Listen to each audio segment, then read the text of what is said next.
cara-cara salah merawat mesin. Nggak lama setelah itu akan timbul beberapa penyakit tadi. Suaranya hilang, potensi putusnya lebih besar. Kena panas sedikit menjadi rapuh, Kropos. radiatornya itu dia pakai coolant yang seperti apa, warnanya hijau kah, biru kah, atau pink kah. Merah. Darurat nggak ada masalah Pak, tapi segera dilakukan penggantian.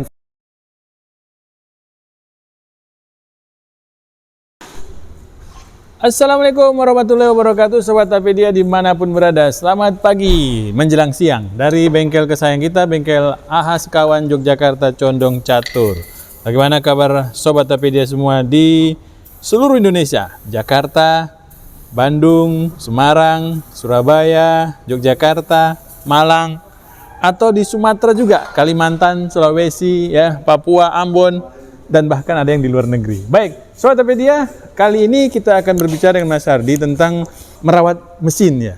Tapi merawat mesin ini yang unik mau kita angkat adalah cara-cara yang salah. Keinginan kita untuk merawat mesin, ternyata cara yang kita lakukan itu salah Sobat Tapedia. Dan ujung-ujungnya bukannya hemat, malah jadi boncos, kata kawan-kawan yang ada di online ya. Baik, ini dia Mas Ardi bersama kita di pagi hari ini. Assalamualaikum Mas Ardi.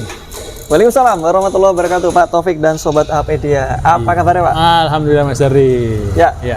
Mas Ardi, kalau Sobat Tapedia ingin merawat mobilnya biar lebih awet, biar lebih aman di perjalanan gitu ya, terutama yang di mesin.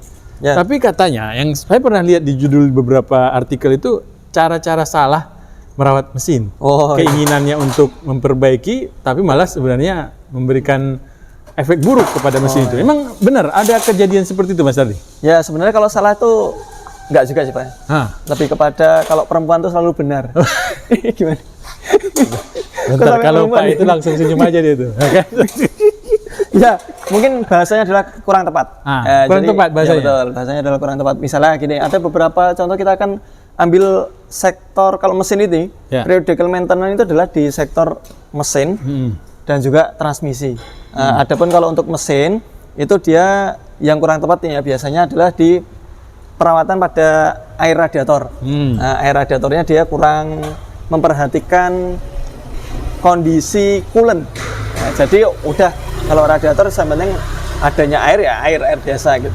Sehingga dalam penambahannya dia nggak memperhatikan air ini yang dipakai mineralnya berapa gitu kan, atau mungkin dia hanya ambil air waton atau air sumur dan sebagainya. Ya air sumur nggak ada masalah, tapi kadang kan beberapa sumur itu kan dia tinggi banget Pak kadar mineralnya, sehingga dia mengakibatkan korosi yang berpotensi mengakibatkan radiator itu bocor kayak gitu, atau mungkin terjadinya karat yang tinggi sehingga dia mengakibatkan beberapa komponen itu menjadi buntu, seperti radiatornya buntu, lubang termostatnya itu asnya itu dia berkarat sehingga dia termostat macet nggak membuka. Nah kayak gitu, yang terjadi kan malah justru kerusakan seperti itu. Nah sehingga dalam hal menambah air radiator teman-teman harus perhatikan dulu radiatornya itu dia pakai coolant yang seperti apa, warnanya hijau kah, biru kah, atau pink kah. Merah, pink, Itu kan teman-teman harus perhatikan, kalau sebisa mungkin disamakan. Samakan dengan bawaan, biasanya bawaan dari pabrik itu Mas ya? Ya, bawaan dari pabrik itu kadang ada bawaan dari pabrik, kadang ada pasca servis radiator yang tadinya dipakai biru, terus sama teman-teman di spesial bengkel, radiator itu diganti hijau atau pink gitu.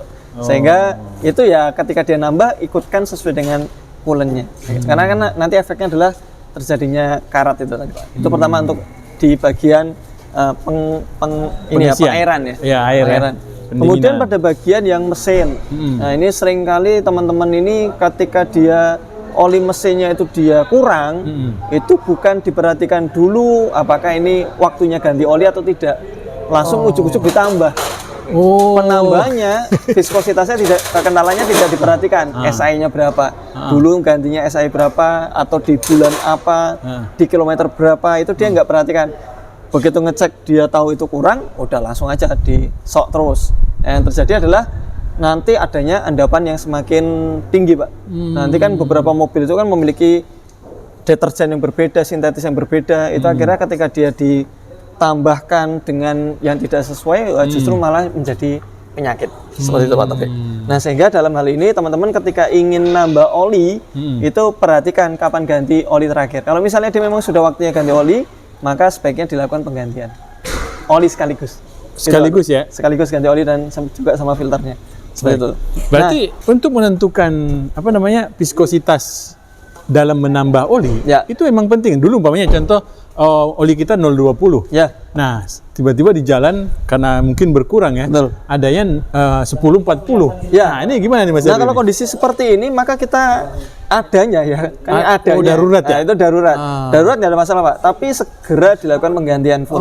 Kayak gitu. Nanti kalau misalnya dia hanya dengan metode seperti itu secara berkesinambungan, sering-sering gitu ya. Sering-sering, ya itu yang menjadikan kayak oil sludge-nya ada di sana, lumur oli. Kemudian adanya penguapan yang berlebih karena mungkin dia kekentalannya berbeda, mungkin dia nambahnya tambah encer, kan itu juga bermasalah. Jadi kalau darurat nggak apa-apa. Darurat nggak apa-apa. Asal di tap. Asal setelah itu nanti ketika dapat bengkel, itu dilakukan pengetapan dan dilakukan penggantian oli yang baru dengan viskositas yang sesuai dengan rekomendasi pabrikan untuk mesin tersebut. Gitu, Oke, baik. Nah, dua. Kemudian yang ketiga, ada beberapa yang harus kita perhatikan itu ketika kita melakukan kontrol terhadap mesin, gitu. Jadi jangan seketika mobil itu dia ada rembesan kayak gini Pak Taufik misalnya. Oh iya itu rembesan tuh.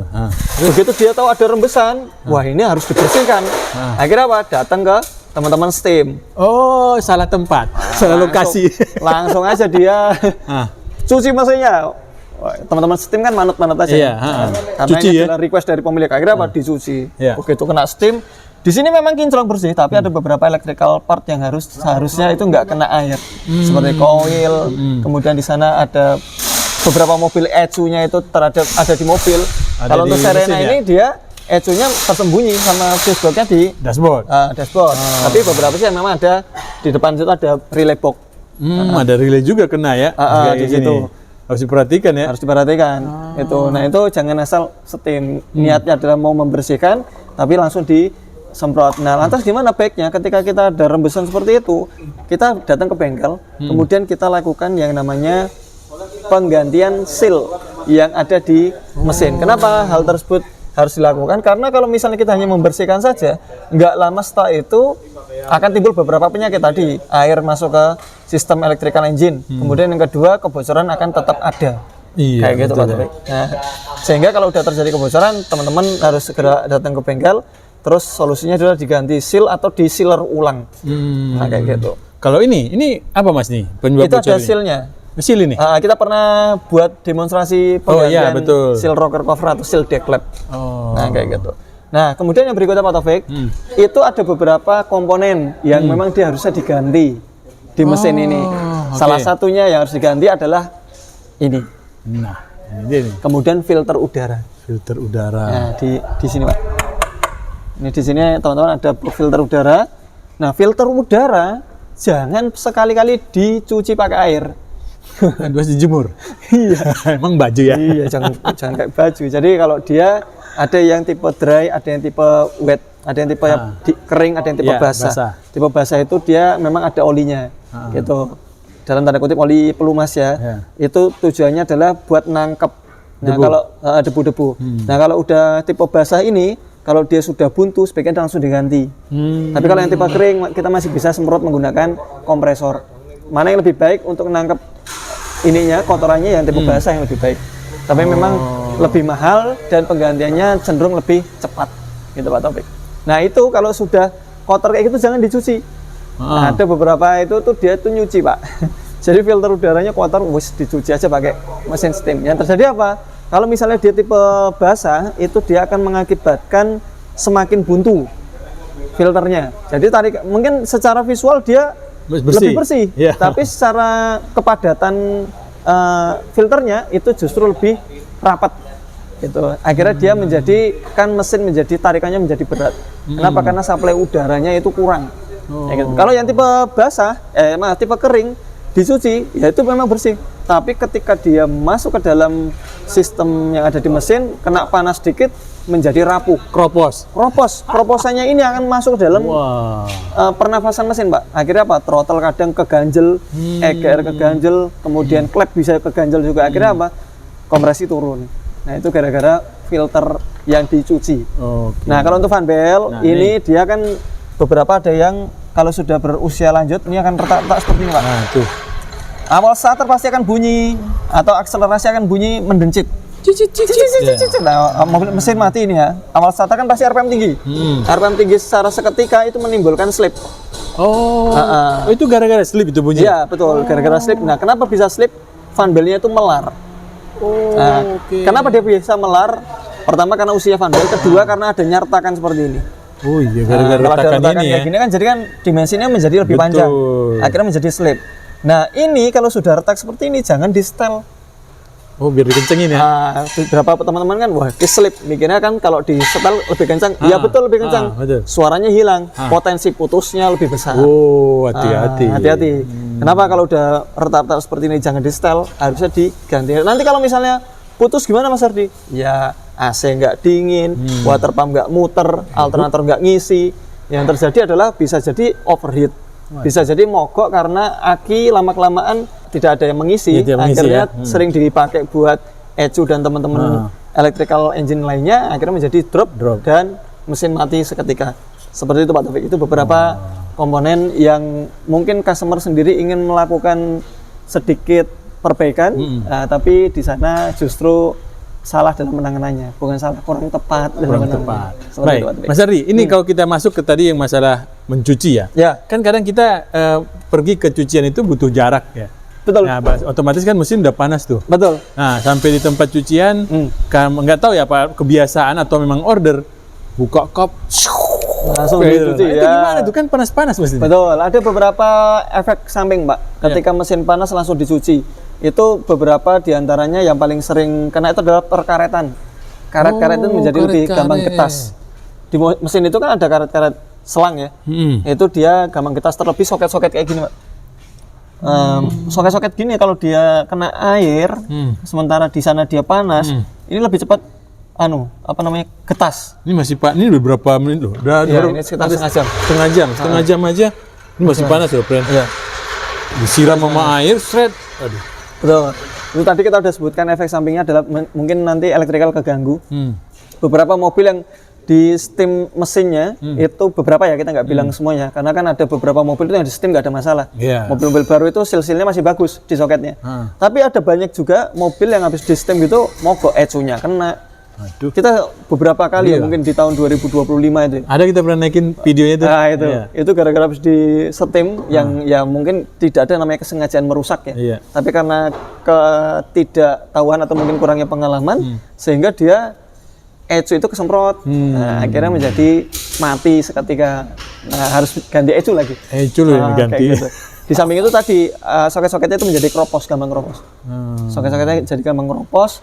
Terus kalau kita perhatikan beberapa yang terkait dengan masalah pelumasan ya. Dan beberapa mobil itu kan memiliki saluran pernafasan transmisi. Yang dia selangnya itu kalau kayak Livina itu dia ada Pak. Dia selangnya itu terbuka. Oh iya, saya pernah lihat itu. Jadi dia naik ke atas kemudian selangnya terbuka. Nah itu ventilasi, itu tujuannya untuk ventilasi. Nah ventilasi itu nggak boleh tuh kena air. Nah nanti dari sana masuk air, wah justru malah olinya terkontaminasi sama air. Akhirnya sistem pelumasan menjadi jelek. Gitu Pak Taufik. Baik, Sobat Topedia, ini ada beberapa poin yang sudah disampaikan Mas Hardi.